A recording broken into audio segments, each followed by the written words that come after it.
नमस्कार मंडळी, आजच्या मिनी ब्लॉगमध्ये मी सोनाली तुमचे मनापासून स्वागत करते. तर नवरात्री चालू होऊन आहे ना काही दिवस झालेले आहेत, पण मला एकाही देवीचं दर्शन घेता आलं नव्हतं. कारण आहे ना सण चालू आहेत आणि नेमकं आमच्या कामाचा सीझन. तर एवढा लोड आहे ना की दिवसभर कामामध्ये जातोय. सकाळी मी घरामधून बाहेर निघाले ना तर अगदी रात्रीच घरी येणं होतंय, एवढं काम होतं, त्याच्यामुळे वेळच नव्हता.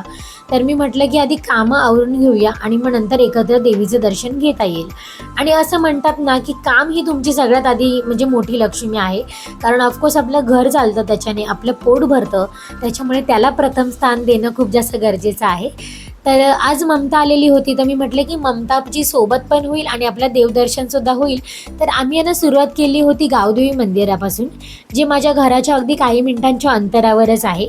या मंदिरामध्ये ना माझं पहिल्यांदाच येणं झालं. माझ्या घरामधले सगळे येऊन गेलेले आहेत, अगदी ममता, माझा भाऊ, माझी आई, बहीण सगळे येऊन गेलेले आहेत. पण माझं या मंदिरामध्ये येण्याचा योग कधी आला नव्हता, जो आज आलेला आहे आणि ते सुद्धा नवरात्रीमध्ये. त्याच्यामुळे खूप छान वाटत होतं. मंदिर तसं दिसायला ना खूप साधं सिंपल असं मंदिर आहे आणि अगदी ओव्हर डेकोरेशन नव्हतं. त्याच्यानंतर अजिबात म्हणजे घाईघाई नव्हती इथे दर्शनासाठी.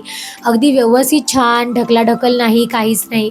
खूप मस्त दर्शन झालं. ओटीसुद्धा भरायला बराच वेळ दिला होता. त्याच्यामुळे खूप छान वाटलं मला या मंदिरामध्ये. म्हणजे साधं असून सुद्धा एवढं एवढं छान दर्शन मिळू शकतं. आणि ज्या मोठ्या मोठ्या आपण देवींच्या दर्शनासाठी जातो तिथे अगदी ढकलून देतात. त्याच्यामुळे हे मला बरं वाटलं. तर शेजारीचं ना महादेवाचं मंदिर आहे, तिथे सुद्धा आम्ही दर्शन घेतलं आणि मग आम्ही निघालो. तर आम्ही ना आता दुसऱ्या देवीच्या दर्शनासाठी जात होतो.